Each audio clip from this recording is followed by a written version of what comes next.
강진 인근의 갑수라는 젊은 선비가 홀로 살고 있었습니다. 비록 신부는 선비였지만 워낙에 가난하였기에 낮이면 남의 밭에 나가 일을 했고 밤이 되면 초라한 초가집에 돌아와 등잔불을 밝히고 글 공부에 매진했습니다. 다른 것은 몰라도 과거 시험은 부모님의 마지막 바람이었으니 아무리 힘들어도 글 공부만은 절대로 손에 놓아서는 안 되는구만. 그렇게 가난과 외로움을 이겨내며 살던 어느 날, 갑수가 과거 시험을 1년 정도 앞두고 있을 때였지요. 갑수도련님, 계십니까요? 갑수가 마당으로 나가보니 그곳에는 동네에서 매파로 소문난 아주머니가 서 있었습니다. 갑수도련님, 참말로 좋은 혼처가 하나 들어왔습니다요. 하이고 아주머님, 지금이 때가 어느 때인데 혼처란 말씀입니까? 과거 시험이 1년밖에 남지 않아 일하면서 그 공부할 시간도 부족한 판에. 에이고, 도련님. 상대 집에서도 도련님 사정을 다 알고 있으니 일단 한번 만나보기나 하시지요. 상대가 강진에서도 아주 손꼽히는 부잣집인데, 그런데 그 집에서 딱 하나 부족한 것이 요 양반 신분이라. 다른 거 다 제쳐두고 그저 반듯한 양반집 출신, 품행 단정한 사람을 찾고 있다고 하더이다. 갑수는 조용히 매파 아주머니의 얼굴을 바라보았습니다. 한편으론 걱정도 되었지만 한편으로는 또 궁금하기도 하였기에 잠시 고민하던 갑수는 이윽고 고개를 끄덕였지요. 알겠습니다. 아주머니께서 그렇게까지 말씀하시면 한번 만나보지요. 하이고, 거 아주 잘 생각하셨습니다요. 이런 기회가 어디 흔하게 오는 기회가 아니구만요. 그리하여 며칠 뒤 매파 아주머니의 손에 이끌려 갑수는 춘심이의 집을 찾게 되었습니다. 자, 이쪽이 우리 딸 춘심이라네. 아직 나이가 어려 부끄러워 얼굴을 못 드는 것 같으니 자네가 좀 이해해 주시게. 춘심이는 어머니의 말에 수줍은 듯 얼굴을 붉히며 살짝 고개를 들자 그 순간 갑수는 숨이 턱 막히는 듯한 느낌을 받았습니다. 갸름한 얼굴, 부드러운 눈매, 고운 자태. 마치 봄꽃처럼 어여쁜 춘심이의 모습에 갑수는 단번에 마음을 빼앗기고 말았지요. 처음 뵙겠습니다요, 어르신. 이갑수로 합니다. 자네가 거 듣자 하니 과거 시험을 준비 중이라 하던데. 예, 그렇습니다요, 어르신. 이제 1년 정도 남았습니다요. 그래서 감히 부탁드리건대 마음에 후회를 남기고 싶지 않기에 만약 혼례를 치르게 된다면 과거 시험을 마친 뒤에 치르고 싶습니다요. 아, 자네가 혼례를 약조해 주기만 한다면야. 우리 입장에서야 어디 급할 게 있겠는가? 내 자네가 원한다고 하면야 한양에 올라가서 1년 동안 공부를 하는 비용도 전부 지원해 줄 수도 있네. 자네가 거 다른 걱정 없이 공부에만 전념할 수 있게 말이야. 이왕 한번 시험을 치르는 것 제대로 하는 것이 좋은 것 아니겠는가? 워우, 워메. 어르신 지금 그 말씀이 참말입니까요? 아, 참말이고 말고. 다만 자네는 어차피 혼자 지내는 신세이니 시험을 마친 뒤에는 우리 집에 들어와서 대릴 사위가 되는 것은 어떤가? 아이고, 조건이 그게 다이면 오히려 저에게 좋은 것 아니겠습니까? 제가 부족할지 모르지만 춘심 씨를 평생토록 소중히 여기겠습니다. 잘 생각했네. 이서방. 그 사람 시원해서 좋구만. 갑수에게 있어 조건이 좋기도 하였지만 오히려 그의 마음을 가장 크게 울린 것은 바로 눈앞에서 조용히 얼굴을 붉힌 채 손끝만 만지작거리는 춘심의 모습이었지요. 하이고, 이런 사람이 내 부인이 된단 말인가? 그리하여 갑수는 춘심이 집안에 아낌없는 지원을 받으며 1년 동안 한양에서 열심히 공부했습니다. 봄이 가고 여름이 지나 찬바람이 불 무렵 갑수는 마침내 과거 시험에 응시하였고 그동안 갈고 닦은 실력 덕분인지 아니면 강진에서 자신을 기다리고 있는 춘심이에 대한 마음 때문인지 그는 무사히 과거에 급제하게 되었지요. 과거에 급제한 이후 갑수는 지체 없이 약속대로 강진으로 내려왔습니다. 춘심이의 집에서는 이미 모든 준비를 마치고 갑수를 기다리고 있었기에 마침내 갑수와 춘심이는 혼례를 치르게 되었는데요. 춘심이는 혼례를 치르는 내내 식은땀을 흘리고 있었지만 갑수는 그저 춘심이 긴장해서 그런 것이라고 대수롭지 않게 생각을 하며 혼례는 예정대로 진행이 되었지요.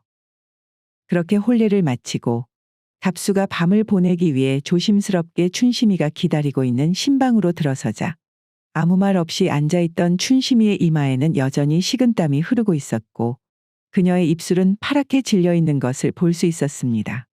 부인 혹시 어디가 아픈 것이오? 아까 낮에서부터 얼굴이 영 좋지 않아 보이던데. 갑수는 걱정스러운 마음으로 춘심이 곁으로 다가갔지요. 부인, 괜찮은 것이오? 그때였습니다. 춘심은 이를 꽉 깨물고 신음소리를 내기 시작하였지요. 아이고. 그리고는 춘심이가 갑자기 몸을 웅크리더니 고통을 참지 못한 채 바닥을 뒹굴기 시작했는데요. 부인, 이게 대체 무슨 일이오? 갑수는 어찌할 바를 모르고 허둥대다가 깜짝 놀랄 광경을 보게 되었습니다.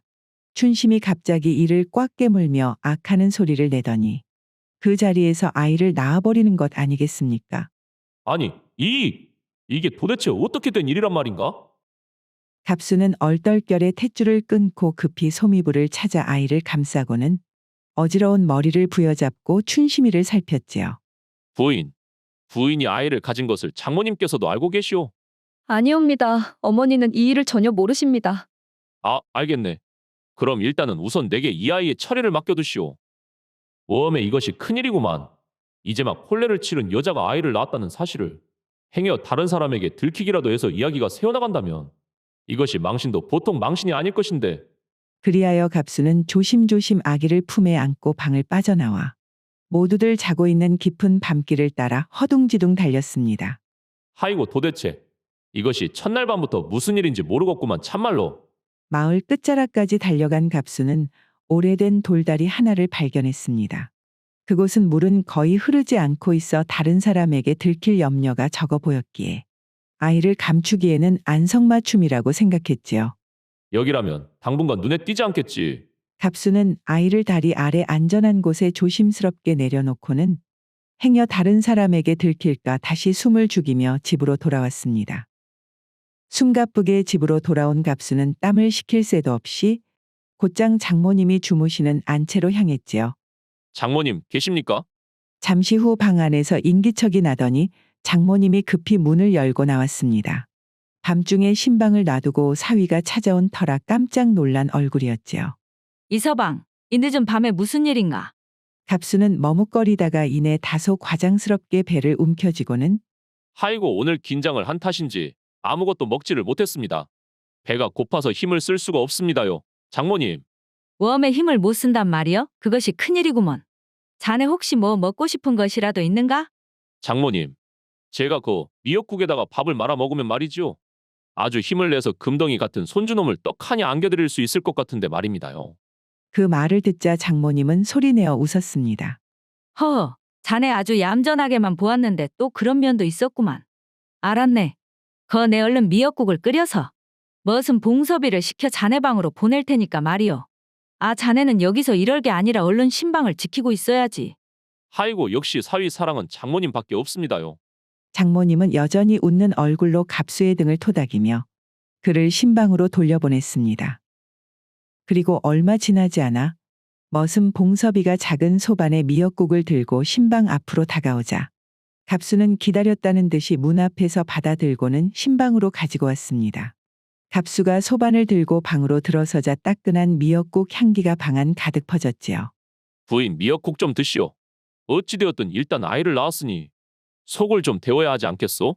서방님, 저는 먹을 자격도 없는 몸입니다. 그 말과 함께 춘심의 눈가에는 금세 눈물이 맺혔습니다. 갑수는 조용히 사발을 내려놓고 춘심의 손을 따뜻하게 감싸 쥐었지요. 부인, 괜찮소. 일단은 몸을 추스르는 것이 급하니 얼른 좀 들어보시오.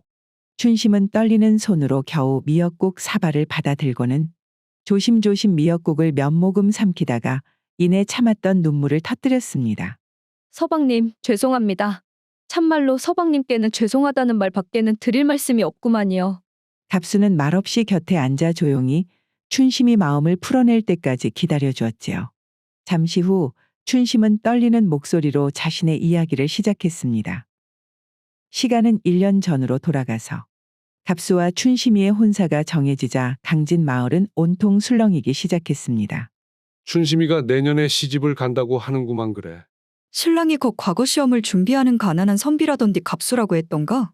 사람들은 모이면 저마다 한마디씩 보탰고 그 중에는 춘심이를 사모하던 총각들의 탄식도 섞여 있었지요. 신분이 좋으면 저리 가난해도 좋은 집안에 장가를 드는구만. 아이고, 참말로 춘심이가 아쉽다 아쉬워 내가 몇 해를 마음속에 품었건만. 그 청년의 이름은 덕삼이었습니다. 오랫동안 춘심이를 마음에 두었던 그는 그녀의 혼례 소식의 분을 사귀지 못한 채 속으로 끙끙 앓기만 하였지요. 그렇게 2달 정도의 시간이 흐르고 하루는 춘심이 산 너머 이웃 마을의 친척집에서 이를 보고 다시 강진으로 오는 일이 있었습니다. 산에 들어설 때까지만 해도 분명 맑았던 하늘은 춘심이 산 중턱에 들어서자 갑자기 흐려지기 시작했고 급기야는 비가 내리기 시작하였지요. 갑작스레 내린 비에 당황한 춘심이는 급히 주변을 둘러보다가 작은 미륵당 하나를 발견하고는 그곳으로 몸을 피하게 되었는데요. 그때였습니다. 문틈 너머로 누군가 비를 뚫고 다가오는 소리가 들려오더니 그림자 하나가 조심스레 문을 밀고 안으로 들어왔지요. 누구십니까? 춘심아 씨, 나요. 덕삼이요. 비도 이렇게 쏟아지는데 같이 비나 좀 피합시다. 덕삼이 미륵당 안으로 들어오자 춘심이는 마음이 불편해졌습니다. 어두운 미륵당 안에서 남녀 단둘이. 게다가 상대는 평소에도 은근히 자신을 따라다니던 덕삼이었기 때문이었지요. 덕삼 씨, 여긴 남녀가 함께하기에는 좁은데 차라리 제가 지붕 아래서 비를 피하는 것이 나을 것 같구만요. 춘심아 씨, 자, 잠깐만 있어 보시오. 나는 거 오래전부터 아씨를 마음에 품었구만요. 그런 말씀 마세요. 저는 내년에 혼례를 치를 몸입니다. 압니다. 안다고요. 하지만 이렇게까지 마음을 억누르며 사는 것도 힘들었구만요. 하늘이 오늘 이렇게 비를 내린 것도 그리고 이곳에서 우연히 만나게 한 것도 다 우리 인연을 이어주기 위함이 아니겠소? 이미 머리가 뜨거워져 버린 덕삼이에게 춘심이의 말은 들릴 리가 없었고 그의 눈빛 속에는 오랜 세월 쌓인 열망과 갈증만이 이글거릴 뿐이었지요.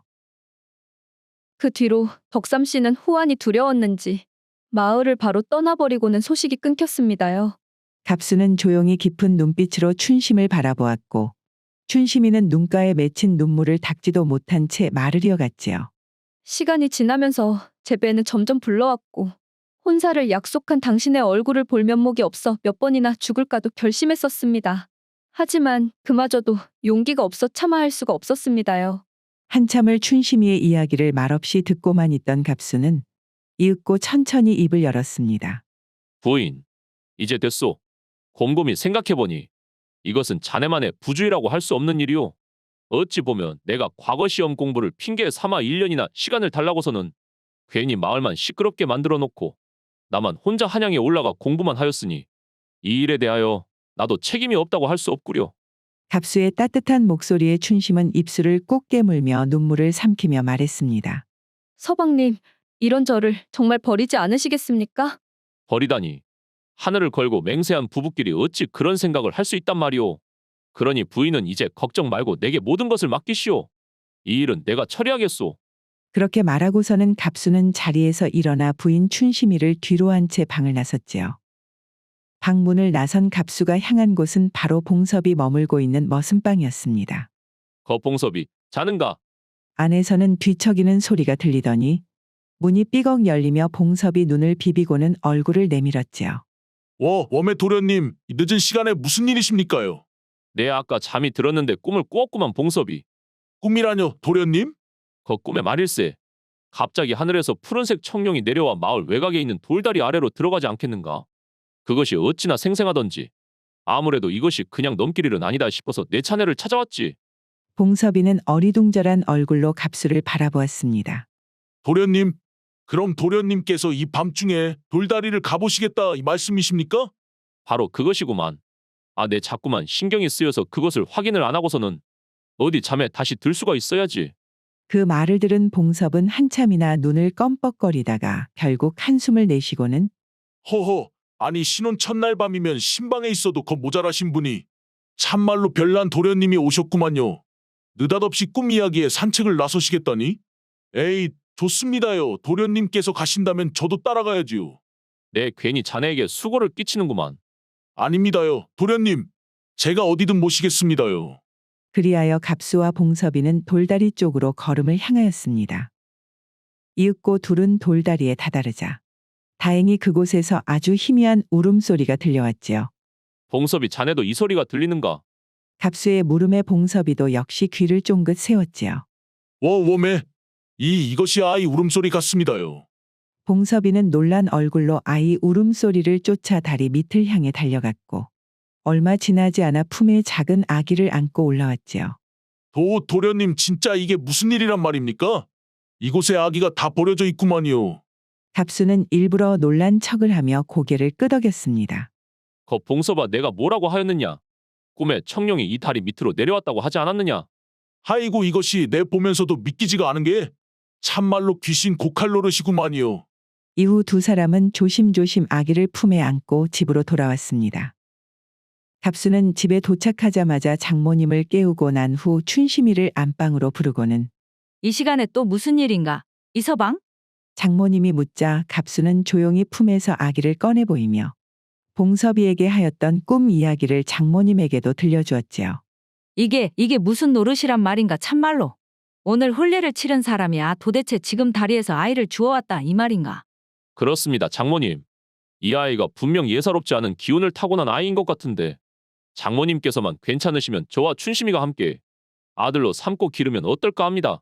갑수의 말을 들은 장모님은 놀라면서도 곁눈질로 춘심의 얼굴을 살폈습니다. 춘심이는 아무 말 없이 고개를 푹 숙이고만 있었고 장모님은 한참 동안 그녀의 얼굴을 보더니 무언가 묘하게 느끼는 바가 있었는지 조용히 한숨을 쉬며 말을 했지요. 자네와 춘심이가 뭐 그러고 싶다면 나는 반대할 생각이 없네. 다른 것도 아니고 푸른 용이 나오는 꿈이 아니겠는가. 장차 이 아이가 우리 집안에 얼마나 큰 복을 가져올지 누가 알겠느냐 이 말이지. 마침내 장모님의 허락을 얻은 갑수는 정중히 허리를 숙이며 인사했지요. 허락해 주셔서 감사합니다, 장모님. 이 아이는 제가 제 손으로 끝까지 정성을 다해 기르겠습니다. 그제서야 그동안 굳게 입을 다문 채 이야기를 듣고만 있었던 춘심이는 가슴 깊이 눌러왔던 무거운 숨을 내쉬며 눈가를 훔쳤지요. 그날 밤 갑수는 아기의 이름을 청룡이라 지었고 졸지에 장가를 가자마자 한 아이의 아버지가 되어버렸습니다. 갑수는 처음에는 청룡의 존재를 썩 달갑게 여기지는 않았지만 시간이 지날수록 아이에게 점차 애정이 붙기 시작했습니다. 청룡이 부르는 아버지 소리에 갑수의 가슴은 녹아들었고 함께 지내는 나날 속에서 청룡이의 출신 따위는 까맣게 잊은 채 진심으로 자신의 아이로 받아들여 정성과 사랑을 다해 길렀습니다. 이후 청룡이 태어난 지 5해가 흐르자 둘째 아들 청수가 갑수와 춘심이의 사이에서 태어났지요. 자라면서 청룡이는 이름에 어울리게 어린 시절부터 남다른 총명함을 보이며 마을에서도 손꼽히는 수재로 거듭나게 되었지만 오히려 친아들이었던 청수는 청룡이와는 달리 글 공부에는 재능을 보이지 못하였기에 갑수는 그런 청룡이를 볼 때마다 마음속으로 생각했습니다. 하이고, 이 아이야말로 내 뒤를 이어 과거에 급제할 제목이구나. 하지만 운명이란 참으로 사람을 시험하는 것인지 청룡이 나이 16이 되던 어느 날 하필이면 갑수가 한양에 볼 일이 있어 집을 비운 사이 우려하던 일이 벌어지고 말았습니다. 서당에서 평소보다 일찍 돌아온 청룡이가 흐느끼며 집으로 돌아온 것이었지요. 어머니, 청룡아, 이것이 다 무슨 일이냐? 서당에 다녀온 청룡이의 얼굴을 들여다본 춘심이는 깜짝 놀라 입을 틀어막았습니다. 청룡이의 눈가에는 선명한 멍이 들어있었고 입술도 터져 있었지요. 이게 대체 어찌 된 일이냐? 누가 이렇게 만들었느냐? 서당의 유생들이 저를 때렸습니다. 아니 도대체 왜 그런 짓을 벌렸단 말이냐? 제가 글 공부를 잘하니 그걸 시기한 유생들이 저를 놀렸습니다요. 저보고 너는 선비의 자식도 아니고 다리 밑에서 주워온 아이라고. 니까짓게 공부를 잘해봤자 무슨 소용이냐고 하며 말이에요. 춘심은 순간 눈앞이 아찔해지는 것 같았습니다. 청룡아, 그건 어머니, 그것이 참말입니까? 제가 참말로 아버지의 친아들이 아닌 겁니까요? 무슨 그런 말도 안 되는 소리를 하느냐? 그것은 그저 애들이 지어낸 말일 뿐이다. 어머니 춘심이 터무니없는 소리라며 넘어가려 했지만 워낙에 눈치가 빠르고 머리가 좋았던 청룡이는 춘심이 평소와는 다르게 당황한 모습을 보며 가슴 한구석에 깊은 의심이 피어나는 것이 느껴졌습니다. 그리하여 그날 밤 달빛이 서늘하게 비치는 가운데 청룡이는 깊은 생각 끝에 굳은 결심을 하고 조심스럽게 어머니의 방으로 찾아갔습니다. 청룡이는 방 안에 들어서며 조용히 무릎을 꿇고는 어머니, 저도 이제 성인이 되었고 무엇이든 받아들일 준비가 되어 있습니다. 그러니 부디 진실을 말씀해 주십시오. 저도 제 뿌리에 대해 진실을 들을 자격이 있는 것 아니겠습니까? 청룡이의 물음에 한참 동안 방 안에는 침묵만이 흘렀고 춘심이는 떨리는 손으로 무릎을 쓸며 오랜 망설임 끝에 입을 열었지요. 그래, 청룡아. 너의 말도 일리가 있구나. 언제까지고 손으로 태양을 가릴 수는 없는 법이지. 그리하여 춘심이는 고개를 숙이며 조용히 진실을 털어놓았고 청룡이는 아무 말 없이 묵묵히 앉아 어머니의 말을 듣고만 있었습니다. 그렇게 다시는 떠올리기 싫었던 아픈 기억을 청룡이의 앞에서 모두 고백한 춘심이는 눈물을 흘리며 아들의 손을 꼭 잡았습니다. 청룡아, 미안하다. 그동안 숨겨야 했던 내 죄를 용서해다오. 어머니, 저는 어머니를 결코 원망하지 않습니다. 오히려 이렇게 사실을 말씀해 주셔서 정말 감사할 따름입니다. 허나 제가 아버지의 친자식이 아닌 이상 설령 제가 과거에 급제하고 벼슬길에 오른다 하여도 언젠가는 제 출신이 흠이 되어 가문에 누를 끼칠 수 있습니다. 그러니 저는 오늘부터 집을 나가 세상의 빛이 아니라 그림자 속에서 이 가문을 위해 노력하겠습니다. 집을 나가다니 그게 무슨 소리냐. 청룡아, 너도 도대체 무슨 생각인 것이냐. 어머니, 그동안 저를 길러주시고 사랑해 주셔서 진심으로 감사했습니다. 말을 마친 청룡이는 천천히 몸을 일으켜 세우더니 어머니께 절을 올리고는 방문을 나섰습니다. 와웜에 청룡아. 시간은 삼경이 넘어 밤하늘에는 별들이 가득 흩어져 있었고 청룡이는 그저 별빛 아래에서 목적지도 정해놓지 않은 채 묵묵히 걸어 나갈 뿐이었지요. 청룡이 집을 나가고 며칠 후 한양에서 돌아온 갑수는 집안의 싸늘한 공기에 가슴이 철렁 내려앉았습니다. 무엇이라고 했어 지금? 우리 청룡이가 집을 나갔다니. 대체 내가 없는 사이 무슨 일이 벌어졌단 말이오? 춘심이는 고개를 떨군 채 갑수에게 그간 청룡이에게 있었던 일을 상세하게 말해주었지요. 아이고 부인, 어찌하여 그런 중대한 일을 내가 없을 때 혼자 결정할 수가 있단 말이오? 내 참말로 속에서 열불이 나는구만. 갑수는 자신이 없을 때 청룡이가 집을 나갔다는 사실에 마음이 무너지는 듯 하였습니다. 그날 이후 갑수는 장터를 돌고 뒷산을 뒤지고 인근 절까지 찾아다니며 청룡이의 소식을 물었지만 그 어디에서도 청룡이의 그림자조차 찾을 수 없었지요. 그렇게 세월은 속절없이 흘러 20년이 지나가고 갑수의 집은 예전에 화목했던 모습을 잃고 고요하고 쓸쓸한 집이 되어버렸지요. 아버지 갑수의 젊은 시절 모습을 빼다 박은 청수는 지난 20년 동안 형 청룡이 집을 나간 이후 그를 대신해 아버지의 마음의 빈자리를 채우고자 글 공부에 몰두했지만 30이 가까운 나이가 되도록 계속 과거 시험에 낙방을 거듭한 채로 허송 세월을 보냈고 그로 인해 집안의 가세도 많이 기울었습니다. 한편 갑수는 여전히 청룡이 쓰던 공부방을 치우지 않은 채 그 방에 매일같이 앉아 정신 나간 사람처럼 그저 창밖을 바라보았지요. 청룡아, 아이고, 내 아들아. 어디에서 밥은 먹고 지내는지 모르겠구나. 시간이 흐름에 따라 갑수의 목소리는 점점 힘을 잃어갔고 세월의 무게와 그리움이 갑수의 몸을 서서히 쇠약하게 만들었습니다. 결국 그는 청룡이의 공부방 한가운데 앉아 집 나간 아들을 그리워하다 조용히 세상을 떠나게 되었지요. 갑수가 세상을 떠나자 집안은 깊은 슬픔에 잠겼고 춘심이와 아들 청수는 조용히 장례 준비를 서둘렀지만 그들에게는 아직 해결하지 못한 문제가 하나 있었습니다. 어머니, 이것이 참으로 큰일입니다. 어디에서도 묘자리로 쓸만한 땅을 구할 수가 없으니. 아이고 그러게나 말이다. 좋은 땅은 모두 홍배대감이 사들였다고 하니 도대체 묘자리를 어디에서 구할 수 있을지 모르겠구나. 그들은 머리를 맞대고 이리저리 의논했지만 뾰족한 수가 없었지요. 그렇게 한참을 고민하고 있을 때였습니다.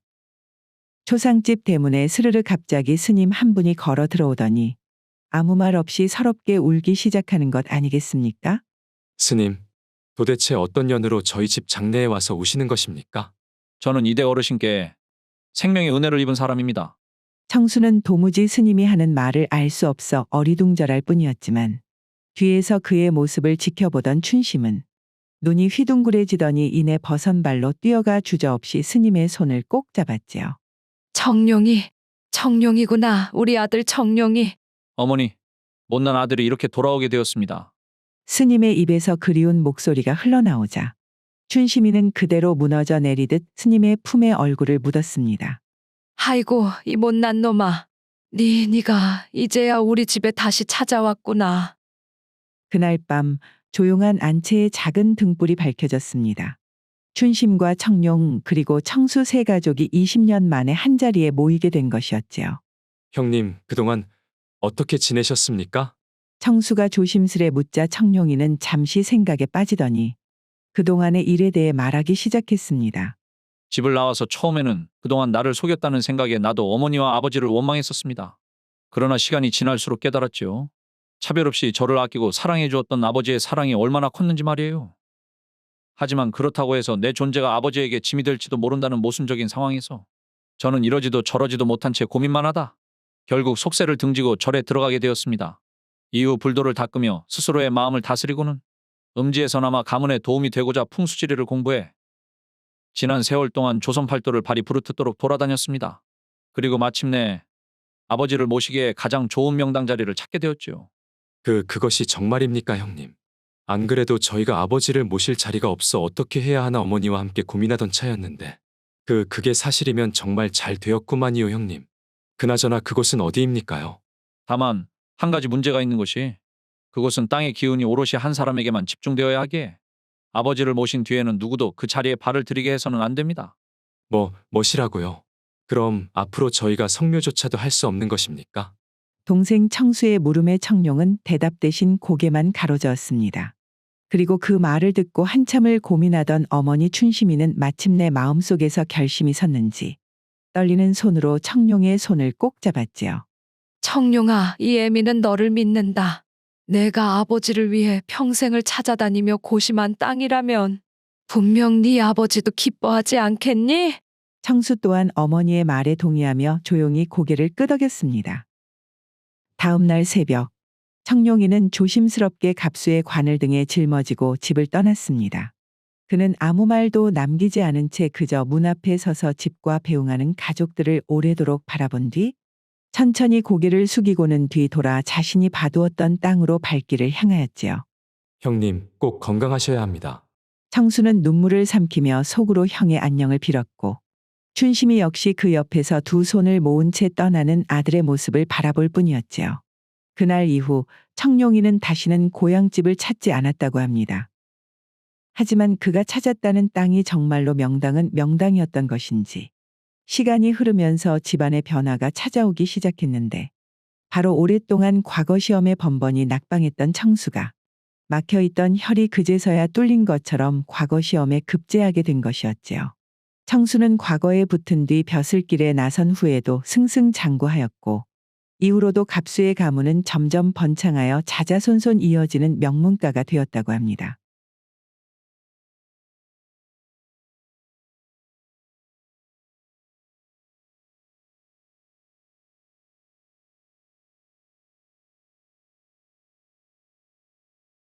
오늘의 고전여행 이야기는 이것으로 마치겠습니다.